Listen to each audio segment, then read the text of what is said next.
the present scenario. Various organizations have set up call centers where an outsourcing of business process is done. The fact that BPOs are paying decent salaries and incentives a career in this field has become a sensation amongst the elders and youngsters. It not only provides monetary benefits but also gives a chance to grow. Ample, ample job opportunities are available in customer support services, technical support services, insurance services, data entry and conversion services, and also online marketing. In order to enrich the knowledge of faculties in these areas of education and career prospects in BPO interaction with eminent personalities from industries and academics have been organized. It's my pleasure to be a moderator of this FDP on behalf of Holy Cross College and the School of Management Studies, the Department of Commerce, BCom BPO. I welcome you all to the first day of the Faculty Development Program. We appreciate your taking time off your busy schedule to join us today. We hope this FDP would be fruitful and engaging. Before we begin the program, let us invoke today's presence through this short prayer.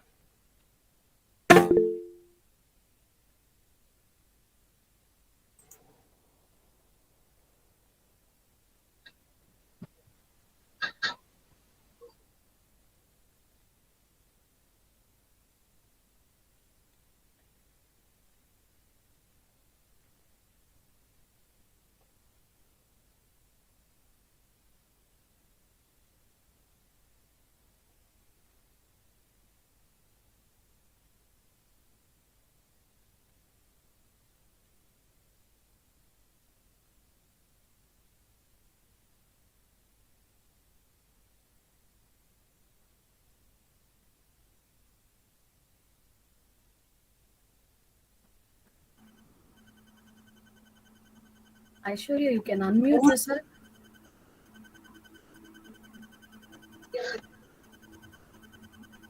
You are again. One with God, the Lord knows high. Your hidden glory creation. Now revealed in you are Christ. What a beautiful name it is. What a beautiful name it is. The name of Jesus Christ, my King. What a beautiful name it is. Nothing compares to this. What a beautiful name it is. The name of Jesus. You didn't want heaven without us. So Jesus, you brought heaven down. But sin was greater, love was greater. What could separate us now? What a wonderful name it is. What a wonderful name it is. The name of Jesus Christ, my King. What a wonderful name it is. Nothing compares to this. What a wonderful name it is. The name of Jesus. You have no rival. You have no equal. Now and forever, God, you reign. Yours is the kingdom. Yours is the glory. Yours is the name above all names. What a powerful name it is. What a powerful name it is. The name of Jesus Christ, my King. What a powerful name it is. Nothing can stand against. What a powerful name it is. The name of Jesus. Prayer.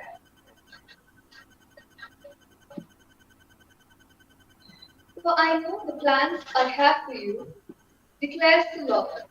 Plans to prosper you and not to harm you. Plans to give you hope and a future. Jeremiah chapter 29, verse 11. God, our loving Father, as we gather in the harbor of your safety in this virtual meet, we bow down with our hearts and souls to worship you.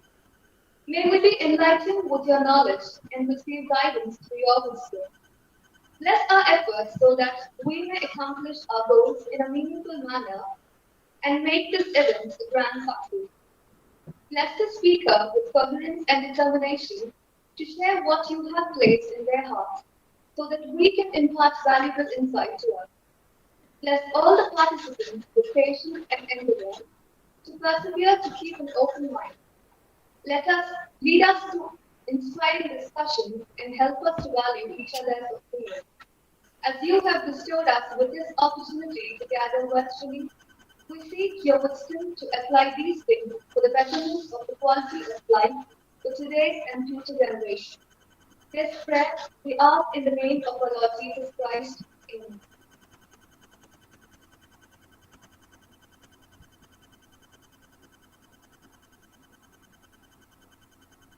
I would now like to welcome the speaker of the day, a BPO veteran, Mr. Nalan Singh, currently the CEO of Orbit Future Academy, Indonesia. It provides skills for jobs based out of Indonesia. He also leads its business in India. Natiocults, which is a boutique strategy consulting company for entrepreneurs wanting to raise funds for their business. He has led several leadership positions in leading global corporations across India, Asia, Europe, and US.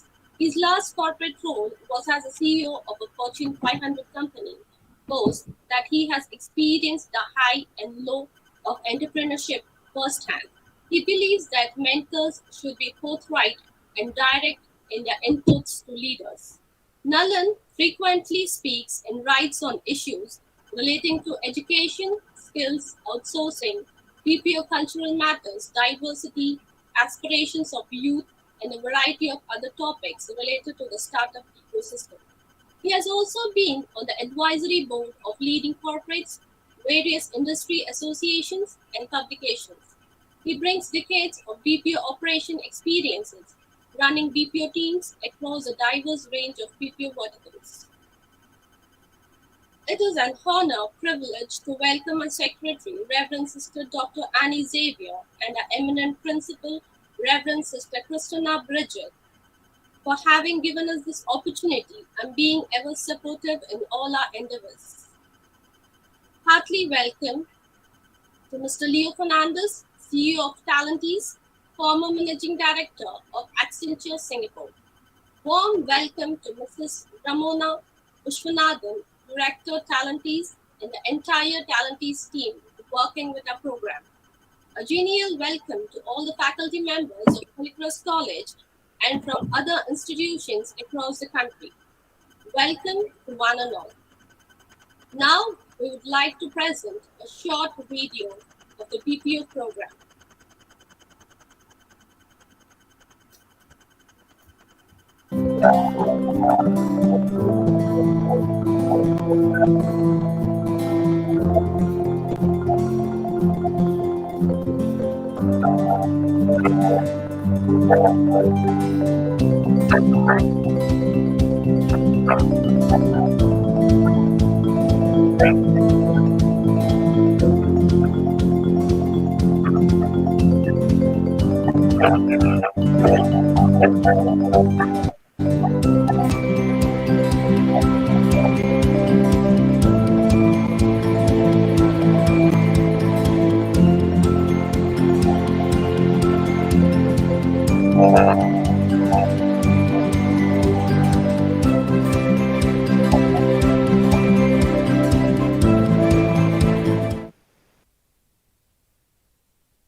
Now, I would like to hand over the session to Mr. Nalan Singh.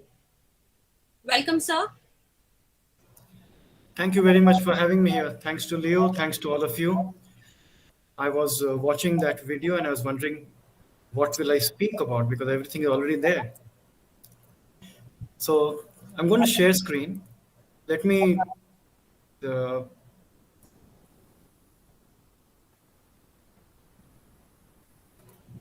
At this age, technology becomes a real problem.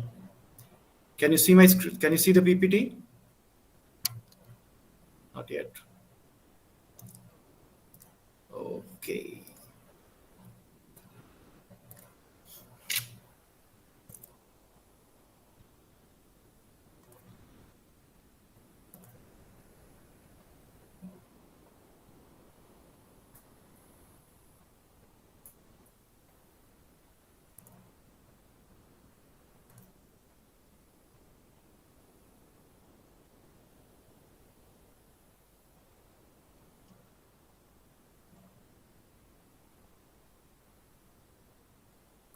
So I'm having some challenge in trying to share screen.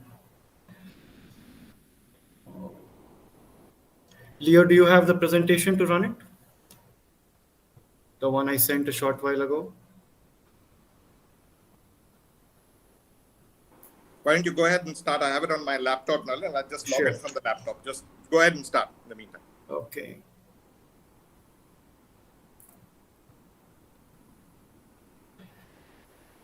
So it is a little awkward speaking in such illustrious company. Many of people are doctors, doctorates, and all that. I'll tell you a story why I say that.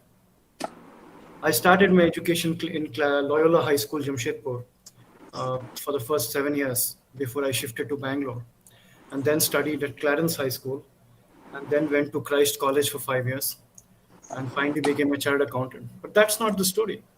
The story is I did science in PUC, PCMB, physics, chemistry, maths, and biology. Passed just because one question was wrong in that year and they gave 5 grace marks. So my 32 marks in maths got me to pass. At my father's insistence, who is an engineer, I went to an engineering college for 1 week, studied civil engineering, and ran away. I came back to Christ College and studied after science. I studied arts and did history, economics, political science, majoring in Chinese history. After doing science and arts, since I didn't have anything to do, I did commerce. I became a chartered accountant. And after that, I spent my life doing HR BPO. What is the purpose of saying all this? The purpose is it is all about timing. Bill Gross, the famous startup guru, his research shows that ideas and companies that succeed because of timing primarily, not the idea itself, the business plan, the team, or funding. Same with careers. It is timing. If you look at Infosys, the people who were right at the top for many, many years, my cousin was one of them who was a 10th pass, but he went to NIIT and did a GNIIT course and retired a millionaire from Infosys. But when he used to hire people from Stanford, MIT, and places like that. So it's the timing, at what stage of maturity you catch the industry. That is more important than anything else. Timing also because in today's, I just not able to share. Anyway, timing also because today, because of the pandemic, things have systemically changed. Let me give you an example. And everything I say, concentrate on what I'm saying, not how I'm saying it, because I tend to be rude by nature. I think I'm being forthright. I'll end up being rude. Leo has coached me immensely over the years to get more polite and smile a lot, but not yet there. There are two, if you looked at an example, in our lifetimes, what has become cheaper due to technology? Cheaper, faster, better. Because every business has to deliver one of those three things, right? Time, quality, or money. It has to save time, be better in quality, or save money, TQM. Communications have become cheaper and faster. No longer do you have to queue up outside an ISD booth and pay hundreds and thousands of rupees. Just the next slide, Leo. Timing. Technology has made most things cheaper and faster, except in two things. One, medicine. Things have become disproportionately expensive from 30 years ago to now in medicine.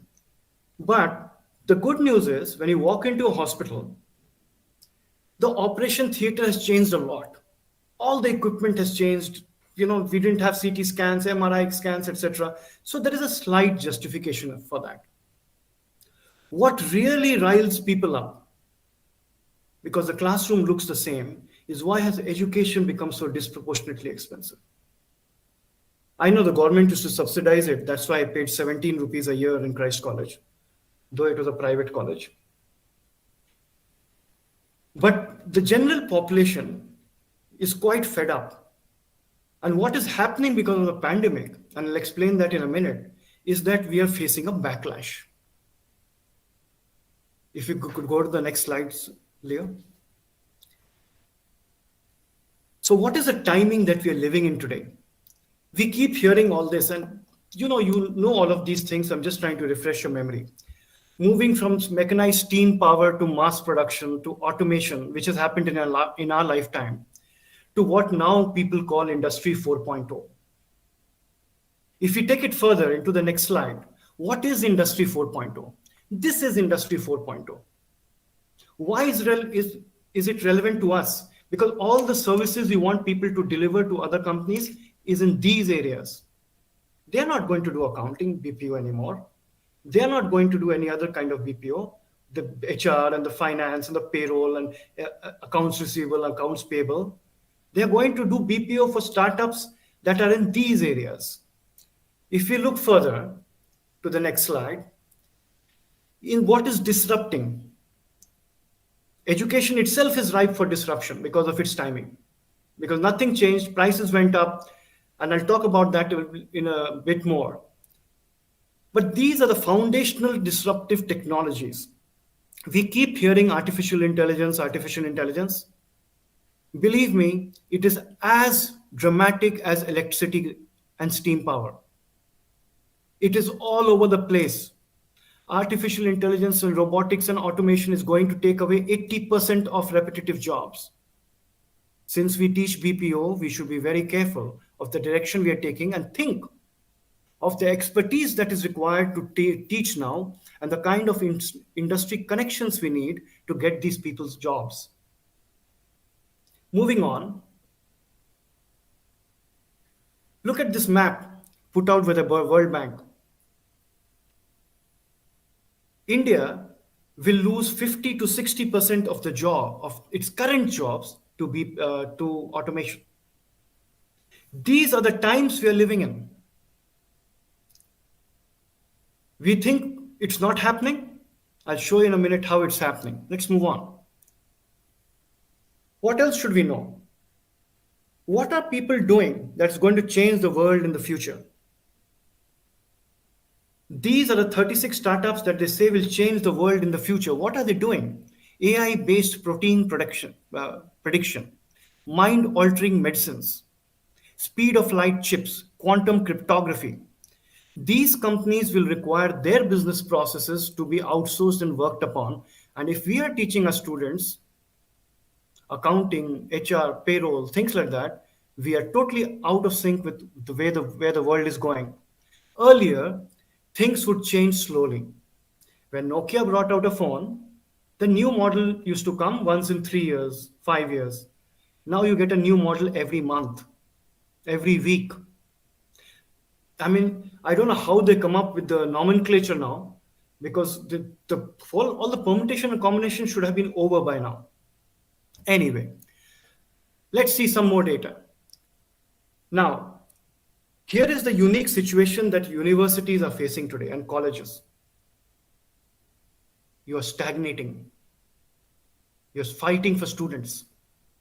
Why? Why is this happening across the world? Some are foundational, right?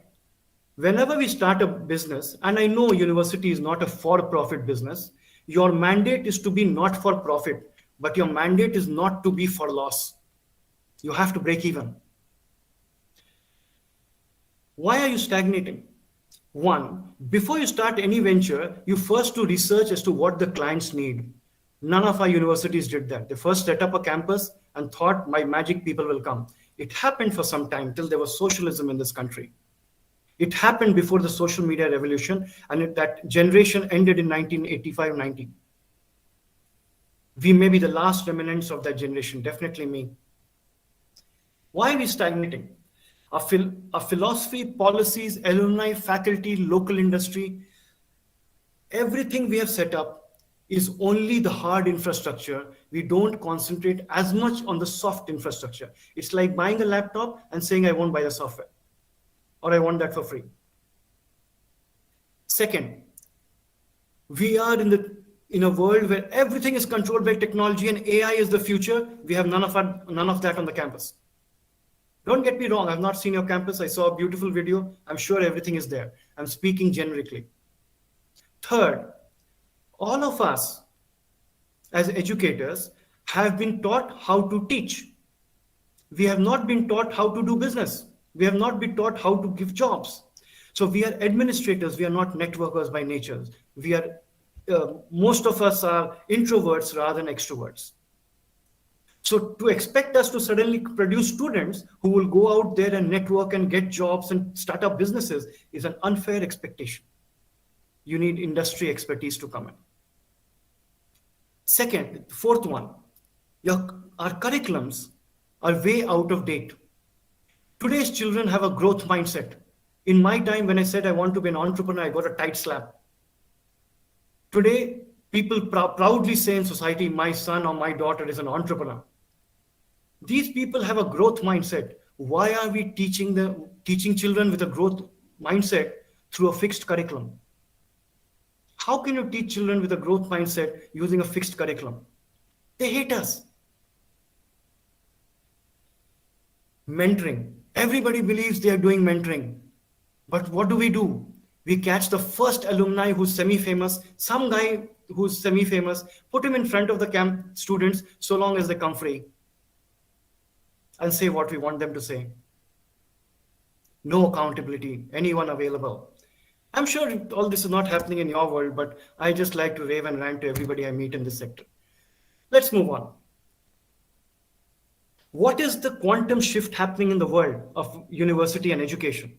6 shifts are happening to my mind. Number 1, private jobs are going away. You showed the first slide in your video of private jobs going away and you quoted a company, CMIE, Center for Monitoring Indian Economy. That's the company I worked in for 6 years. My first job in my career. So I know a bit about data. Second, governments are becoming smaller. Even Narendra Modi has said, right? Maximum governance, less something. I forget his slogans very easily. Third, students do not see the value of time-consuming degrees. Why? Time-consuming and cost. Let's take it together. Who is the most qualified person they know? You, the teacher. Do they want to be you? So they don't see the point of doing 3 years, 5-year degree and becoming what? If they don't get a job, you'll sell them the next degree. After 12th degree, after that, MTech, after that, PhD. It's a trap. Bad luck. They can see through it now. And Google, Facebook, Intel, Microsoft are hiring people without degree. Where does that leave us? Fifth point, today's generation is restless, impatient. They don't respect ageism. They don't even respect your knowledge because Google is more knowledgeable than you. On their phone, they can pull out the knowledge better than you. That's why they don't use textbooks. They're all looking at shortcuts, guides, etc., etc. That is why McKinsey says post-pandemic, half the universities in America will shut down in the next 10 years. Why do you think it won't happen to you? Let's talk about that because Leo, just before I started, said, Nalin, be positive. I said, that's what I like to be, except when it comes to my COVID test. The pandemic has been a boon for edutech. But like all viral, fanciful things, it tends to promise more than it delivers, right? In edutech also, first education has to be there. Then tech comes. But people get it wrong. Let's see some more data. So students are completely fatigued, right? And they're cheating in tests. Recently, you must have read Karnataka did this online CET or some program, some exam they did do every year. Out of more than 230,000 students, only one failed because test was online. Can you imagine the effectiveness of online? Full year they taught online and everybody passed. Previous year only 37% had passed. Online is the way to go or not. So what's happening next? And we forget the poor. They can be there. They can just sit there, no laptop, no mobile phone. People forget that you need Wi-Fi and a mobile device to have all this edutech and all that nonsense. I run an edutech myself company myself, so be kind to me. The pandemic, what people are masking over is that students are anxious, sad, lonely, have been financially hit because their parents have been hit and hence they've had to relocate. They are fed up. They are fed up, completely fed up with the pandemic, and you must be already seeing that. Moving on,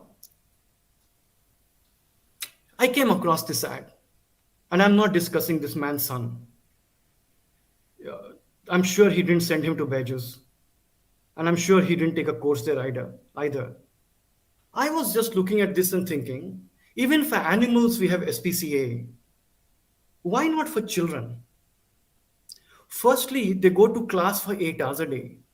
Their parents are already tortured by paying the fee.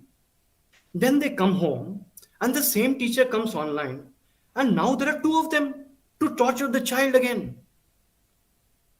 What kind of cruelty is this? And they say this is the future of education. That's how the tagline ends, the future of education. Is tutoring edutech?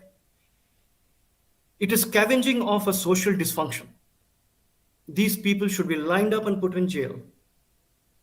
Tutoring is not education. Education is what was in the classroom. We paid you to teach there. You didn't do a good job, and suddenly that teacher has become a super teacher on Byju's. How? Why don't you do your job right the first time? Let's move on. After all, our topic is BPO, right? So what does the future of education look like? The future of education means different things to different people. For example, in the next slide, some people think that the educator, you teachers will become digital and students will sit around screens. Some say, as like in the next slide, that the students will become digital and the teacher will stand in one place. I get very confused. See, I'm a very old man. I may look youngish at 60, but I'm way beyond that. But if you look at the next slide, if you take it further, some people say, no, robots and holographic images will teach students. What is this you're teaching, yaar? Same thing you're teaching. Are you teaching anything different from what was taught till now? What is so unique? How much more will you pound a child? Let's move on. If you look at the global learning landscape, there are 40 boxes here with lots of logos in them. So much complication has been done. But none of them teach simple things that I need to lead my life. Character, compassion, empathy. They will say we are teaching life skills. Why do you teach life skills so lifelessly? I'm teaching soft skills. Soft skills are so hard to learn. Look at me, I've not learned to smile, and I'm 53 now. Leo has been trying with me for 30 years. What is this hard kill on education? We have to talk of skills. Let's move on, otherwise I'll rave and rant all night. If you look at the edtech companies that are so-called writing the future of education, have you ever wondered? We have all this discussion. And the single most important stakeholder, the student, is never in these discussions. Some old people like us sit and write curriculum for them. We decide what is right for them, what is wrong for them. We never ask the client. The ultimate client is the student. We never ask them, hey, what would you like? How would you like to learn? What, when, how, where, with whom would you like to learn? No, no. We have decided. These 91 edtech companies are going to write the future of education, and none of them has a student on their advisory board. Let's move on. I will get to BPO in a minute. EdTech is accelerating really fast, right? We can't avoid it. It is a part of our lives. It's going to be there. All I'm saying is there has to be a healthy balance with the way we use technology. Let's not get carried away with technology. People say online education came now. The first online education class was held in 1986, 35 years ago. People say Bitcoin, blockchain technology, that came 13 years ago in 2008. Technologies and things, mind runs faster than reality. And in 13 years, 4 generations of the workforce would have gone through college. Let's move on. Let's look at this carefully. Which sectors in the education field are at an early stage? Which sectors are accelerating fast? So what should we be teaching our BPO students? Which sectors should we be teaching them to support? AI.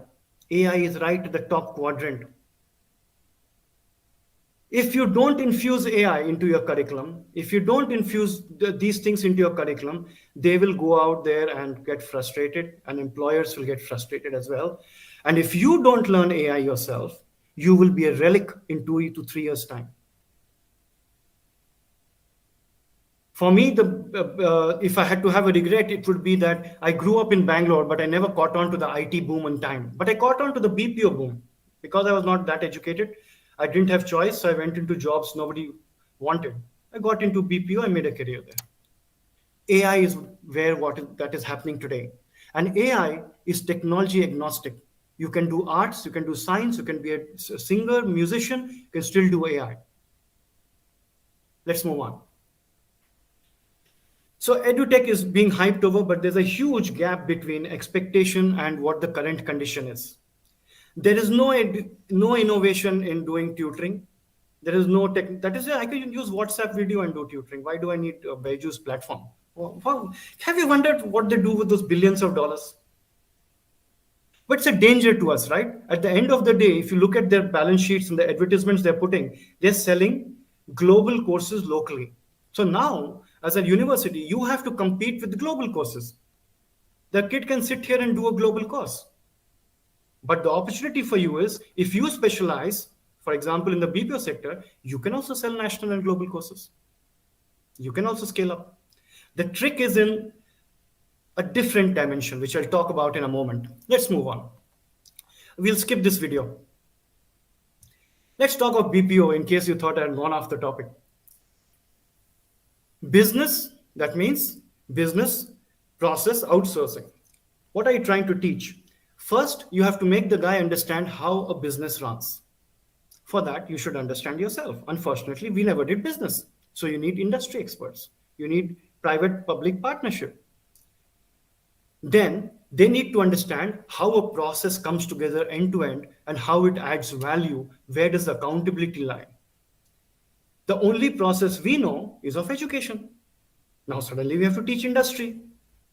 You can't teach business. Some things can't be taught through a textbook. For example, would you get into an aeroplane where the pilot only had done simulations and only learned from a textbook? Would you go to a hospital where the doctor learned from a textbook and never actually practiced anything? Same in BPO. When businesses give their critical processes outsourced, offshored, or whatever, they expect a certain degree of holistic knowledge. And that includes skills like communication, listening, empathy, character, compassion, etc., which is words that are so strange coming off my mouth, because if you did my skill analysis, my empathy comes at the bottom. Bad luck.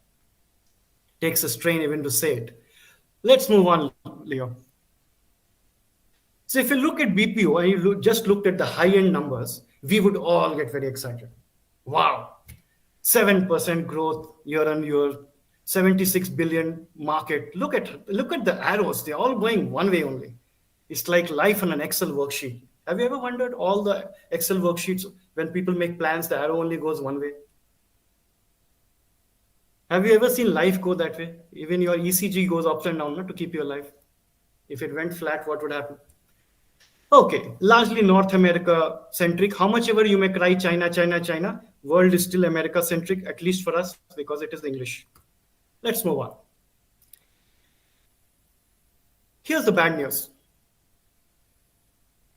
250,000 jobs, 22% of the jobs in the BPO sector are going away. But you saw all that growth.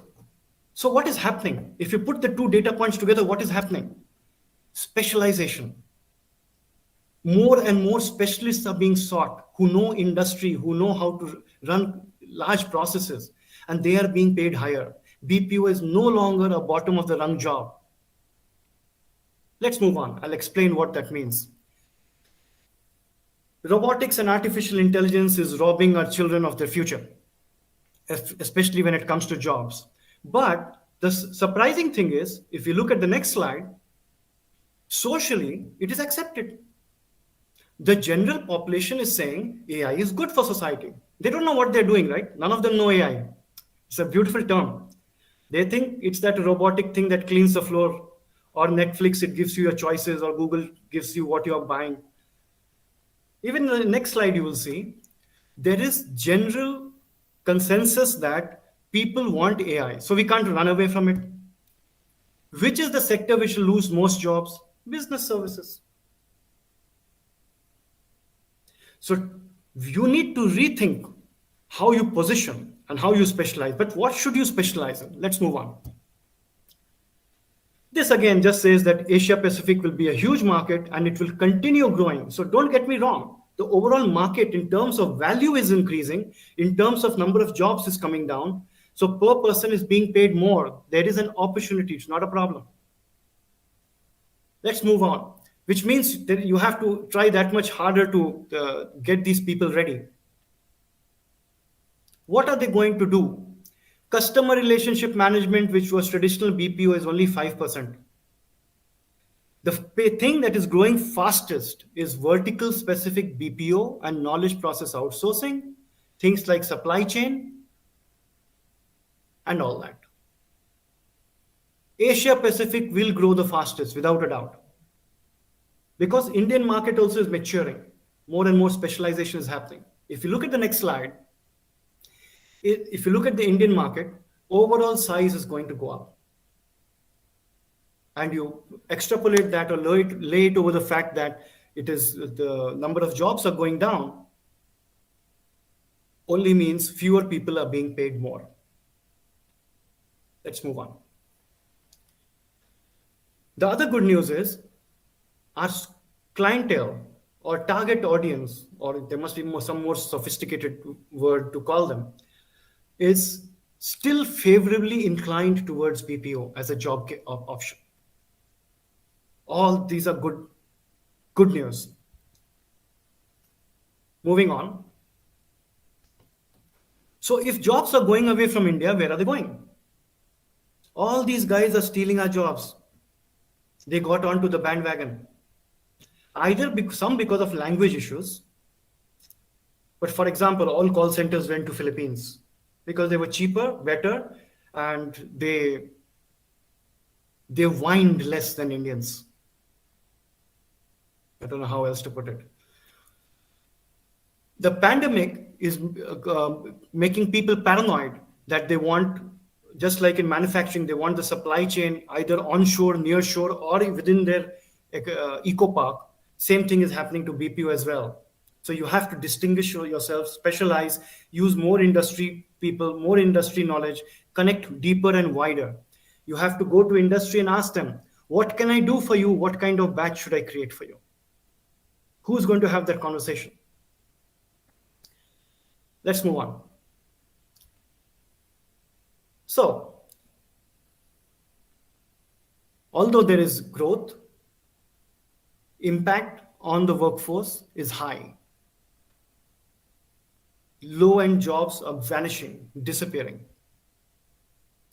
Or they are being done at a language level in India. For example, if you suddenly get some credit card or low-end ICICI bank and all calling you, by the way they say hello, you have understood this is a local BPO. You call American Express or Citibank, the way they say hello, even though they're sitting in India, you can make out where they are trained. Moving on. So what kind of skills are needed? They want these skills. They don't want you to teach them how to do finance. They don't want you to teach them how to do payroll. They want them to teach them how to digitally transform processes. They want them to be transformation architects. They want to be embedded in their companies, automation experts, people who think customer centric all the time, people who can master execution as operations strategists, and people who think design. India is poor at design. Indians are generally poor at design thinking. You may argue as much as you like with me, but you can see how many products we have made. We are the leaders, so-called leaders. If we want to thump our chest and say, if we are the leaders in IT and pharma, name one drug made in India, name one IT product you use that was made in India. They're all back offices only. Which IT product you use? Is Windows IT? Is Office 365 made here? Which drug is made here? Generic formulations. That doesn't mean what we have done is bad. It just means design thinking and R&D is yet to catch up. If Mr. Modi is to be believed, it will happen in the next 3 years. Let's move on. McKinsey says these are the 6 things your students should be equipped with. They should be able to provide stakeholders satisfaction, innovate, provide sales excellence, optimize productivity, be cost competitive, and be scalable. That means they should be able to scale 2 times in 3 to 6 months. Moving further,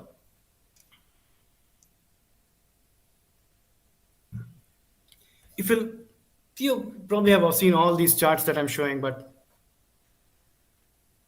we are in the era where everything is globally sourced, and the distinction between offshore, onshore, in-house, outsourced has gone away. Wherever they may sit, clients think they are completely their own employees, except that the paycheck comes from somewhere else. There's one more slide on this, the next one. The evolution as it has taken place is today, if you don't teach your students how to work in an automated, AI-driven atmosphere of the cloud, always looking at the customer's outcome, they will not have careers for too long. Traditionally, anything that was repetitive in nature was outsourced. But anything that is repetitive is what AI and automation does best, at least in its early years. So moving on.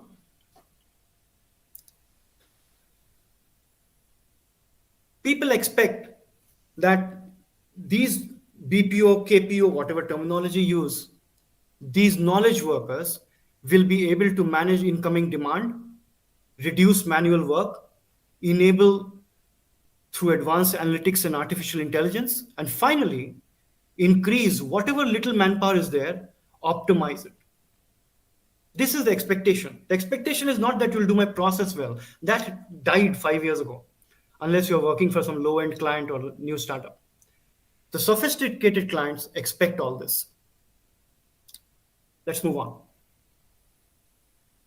The expectation over the next 2 years is that, if you look at the graph on the left-hand side, right now, 49% of the companies still say, take my process, lift and shift, and take it off. In 2 years' time, 49% will be saying, I want a wide-scale transformation of my business processes enabled by technology and platforms. And 26% will say, I want a genuine transformation of business processes. 75% of the clients where your people will go to work will have this expectation. Hence, your curriculum, etc., has to be industry specific. You have to engage with them, and you have to bring in people who will bridge this gap. We are currently at the 4th generation. 5th and 6th generation will come soon. If we look further into the next slide, here is what I recommend that universities should do. Remain flexible. Please don't have fixed curriculums. Please collaborate with the government, industry, investors, parents, alumni, content creators. Go and speak to them and say, what can I do? Can you please vet my curriculum and say it's good enough for your place? Probably you're already doing that. Use technology in a hybrid manner. Make sure your programs are engaging. No longer can you read off a textbook. The textbook is available on Google and they've already read it. They're only respecting you and keeping quiet in class because that degree the government has still made valuable, but Microsoft, Google, etc. are making them redundant. Build whatever you're teaching for scale. Think national, global. Don't think just your city. And all your programs should have a result.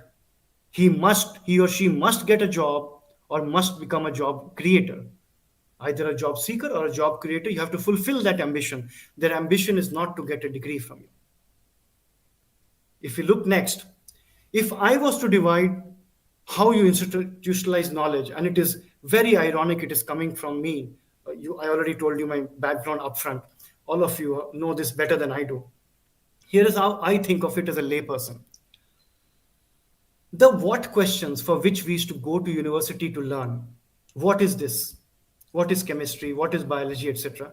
That Google does very well. You can put it on an online video and teach people. They don't need to come to your university for that.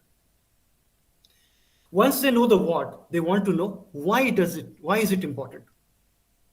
The why is it important needs one of us to be there for 10-20 minutes or 1 hour a week to answer their questions and satisfy their curiosity. Not kill their curiosity, satisfy their curiosity. When they move from the what and why to the how does this work? What skills are required? That you can only do in a classroom, in an experiential role play kind of model. And when they are skilled and they want to experience it and they think, what if I do this, what will happen? That you put them into an internship and put them in on-job training. So to my mind, as a layperson, I think of it as this: what, why, how, what if. And I classify this, it's a fluid kind of thing. There are no clean buckets, but people like to see these clean lines in this head, so I put it like this. But there's a lot of fuzzy areas in between. If we move on,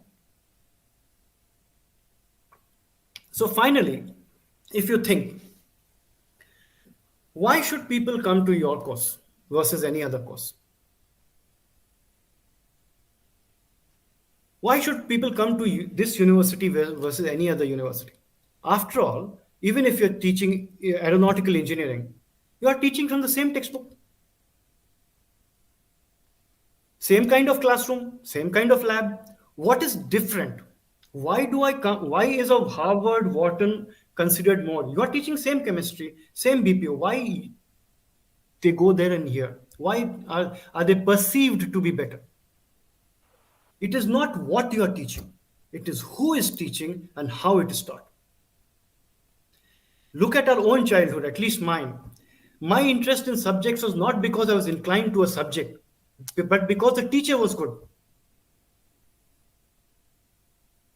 And you should give a real world outcome or at least qualitatively uplift them, like those spiritual gurus, no?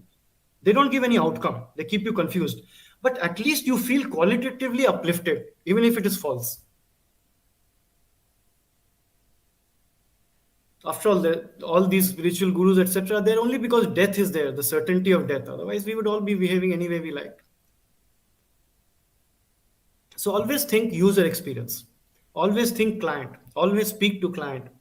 I'm not saying become their friend. Teacher's job and parents' job is not to be their friend. It's a different role. But at least make yourself useful and respected for the right reasons. So that is what universities should do. And I think I'm coming to my last slide. This is my second last slide. So much for my memory. Recognize the future trend and adapt. I'm not saying what I'm saying is a trend. I'm saying just do your own research and see which way it is going. And finally, for learners, and we don't have them in this room today, my final slide, if we can, yeah. Today, you have to teach learners, not BPO. You have to teach them how to continuously learn in life because everything is changing every 2-3 years. You have to teach them how they can pick up knowledge from all parts of their life, remain focused on upskilling and reskilling, because what we are teaching them in 3 years, it will be redundant. And they cannot come back to university. So short Job-oriented skilling programs are so popular today. This is the reason. People can't understand when everything has become cheaper, faster, why a degree still takes 3 years. Why can't you teach the same thing in 6 months? And finally, have a growth mindset, an entrepreneurial mindset. And please don't teach people to attract people with a growth mindset and put them through a fixed curriculum. They will be bored to death. That is a thought I want to leave you with. And I would love to have questions. Thank you very much.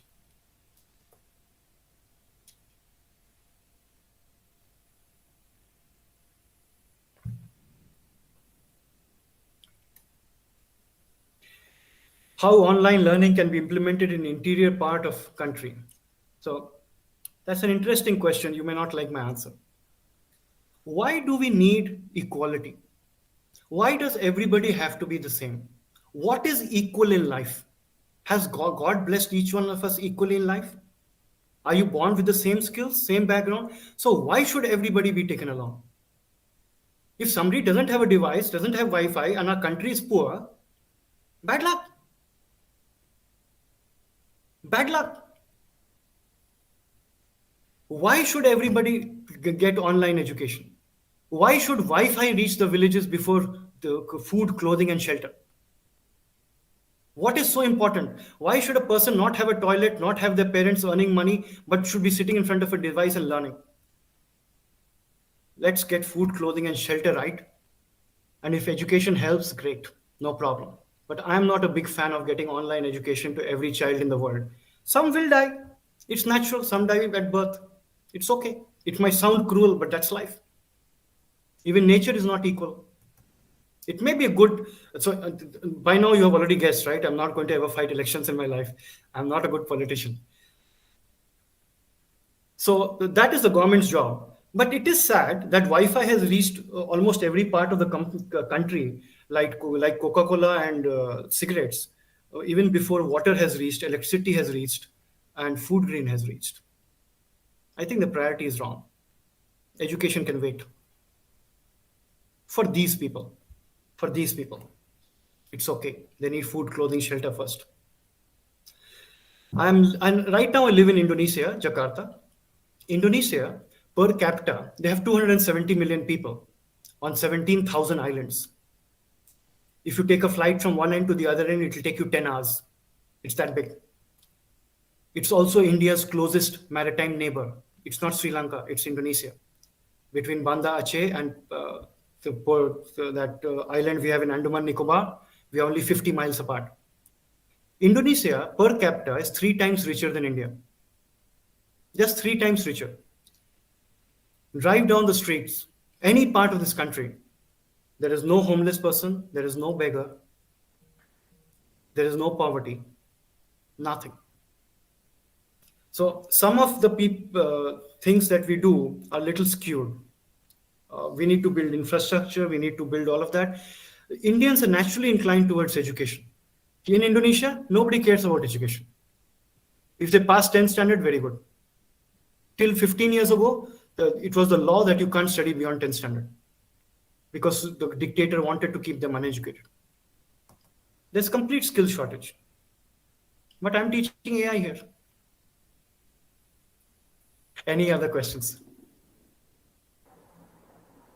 Sorry, not a question, but I just wanted to compliment Nalin on a masterclass.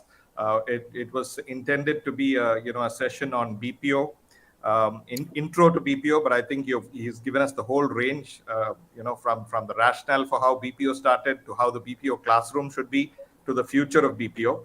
And for me personally, it was vintage Nalin, not afraid to be politically incorrect, straight talkers, shoots exactly as he sees it.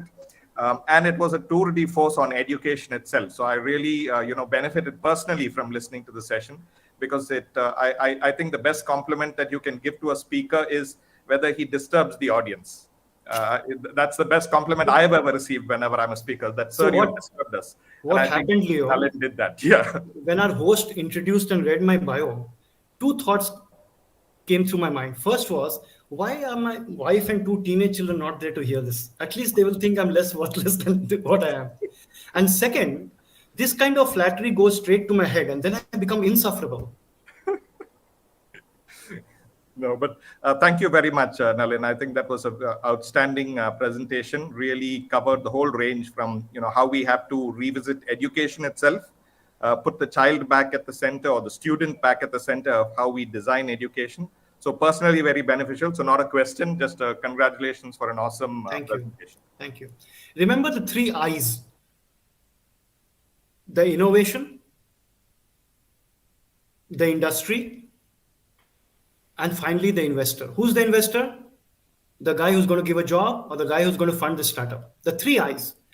Innovation you have to spark in these people to think innovatively about their careers.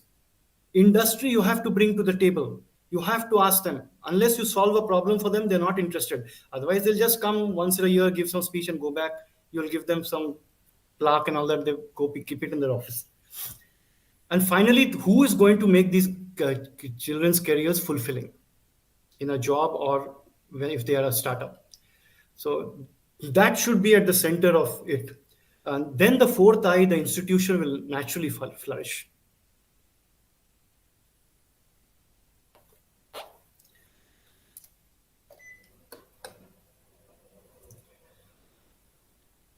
Any other thoughts, comments?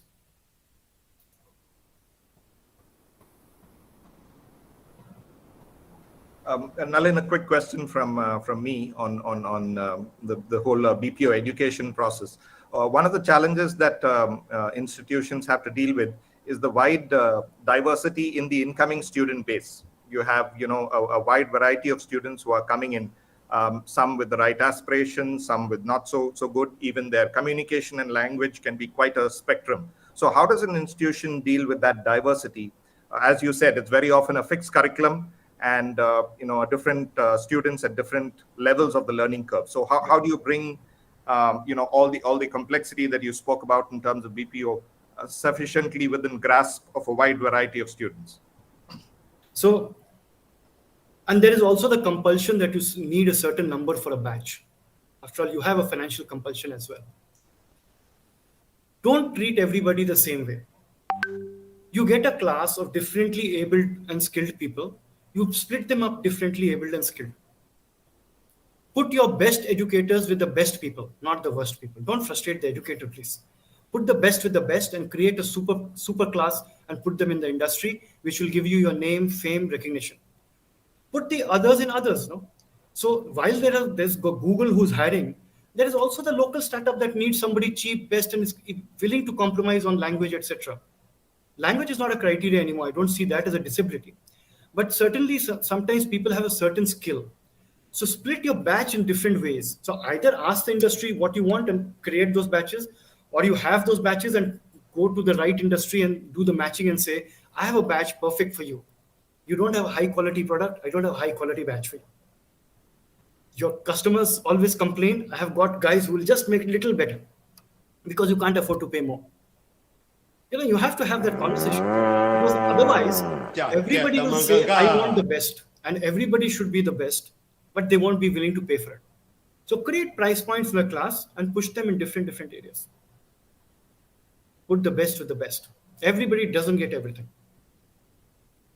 That socialism is dead in the country. It should be dead in our minds as well.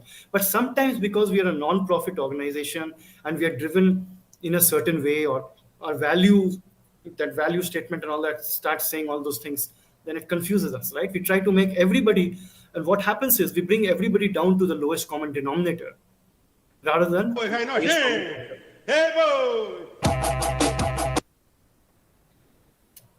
So instead of LCM, we take people to HCF.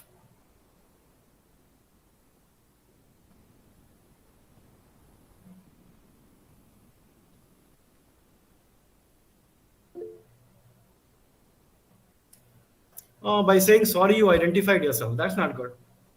At least you're in suspense.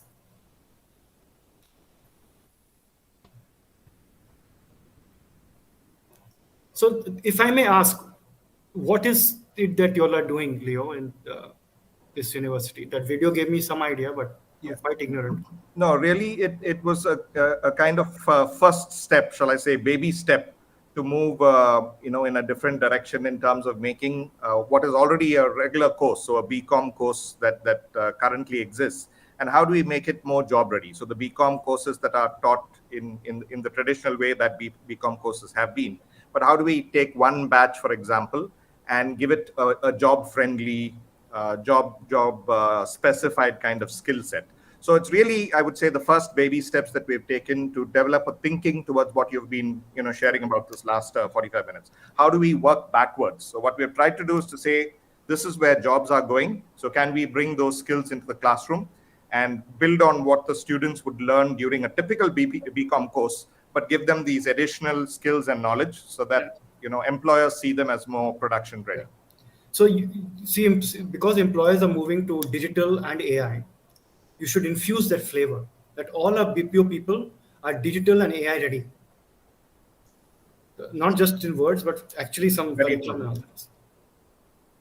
So that will help a lot because there's a Very huge true. shortage in the AI side of it. The Very only country by 2030 which will have a surplus of AI people is not China, it is India.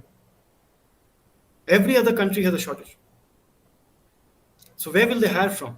All these Indians will go. It's like the Y2K problem. They're going to suck all these young people out, make them AI ready. It will be perfect.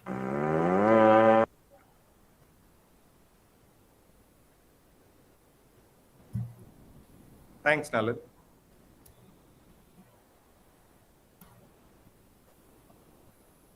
So how many students are there in that batch? So now across 3 years, it would roughly be about 100 students. So, batch of about 30 to 35 students in a year. Yeah. So across the 3 years, now it will be 100, which is the first effective. So the first batch graduated earlier this year.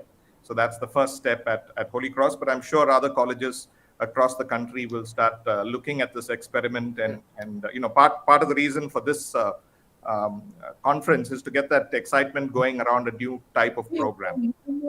So have people from the industry kind of partnered saying this is the kind of people? Yes. But I think as you put it, we have to try and make those connections stronger, consistent, and go beyond just guest lectures. It should go all the way from content. We involved industry folk from content design all the way through even assessment. But we necessarily have to work within the constraints of the requirements of the university, the assessment patterns of the university. But thanks to very supportive leadership at the college and the department itself, we've been able to exercise some of that flexibility to meet the academic requirements and at the same time give the industry requirements. It's good. It's a great initiative. I didn't know anybody was doing this.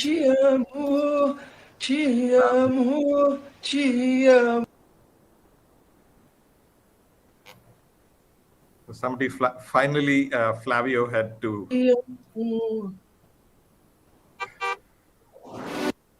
It's good. We should keep things entertaining. Yeah, we had some entertainment from Flavio.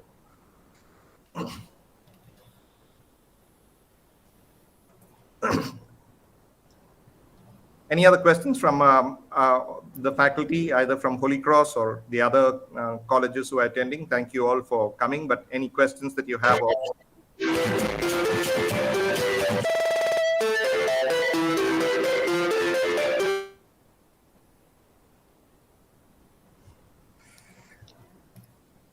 It's the same like classroom, right? Classroom also you'll have people who are chatting and then you will tell them. So it's the same thing. It will happen online also.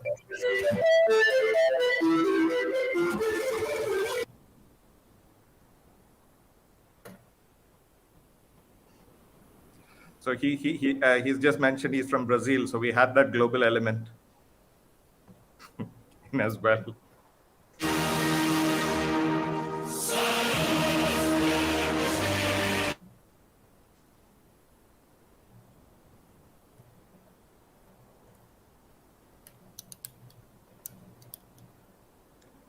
Any other questions, guys?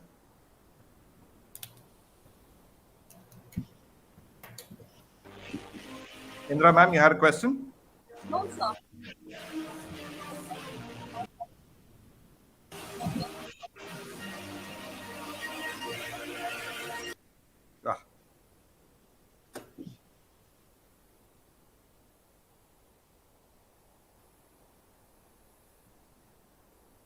This is a different kind of virus.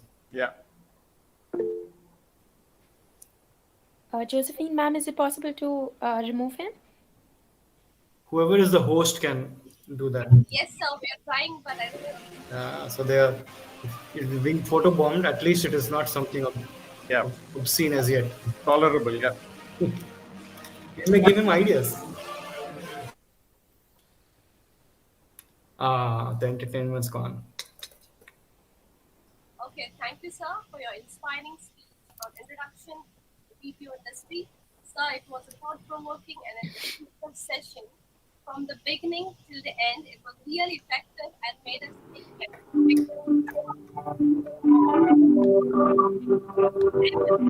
Really very effective. Thank you, one and all, for connecting with us. Meet you all tomorrow at 5:30 for the day 2 session. Thank you once again. Thank you for having me here. Thanks, Leo. Thanks, everybody. you. All the best. Thank you, Nalin, Thank and you, sir. thank you all for attending. I hope the session, as I said, it was really a masterclass from Nalin on both education as well as BPO, and I hope we all benefit and translate those learnings into benefits for our students. Thank you all. God bless you. Have a wonderful evening, and see you all tomorrow. Thank you, Nalin. Thank you, sir. Thank you, ma'am.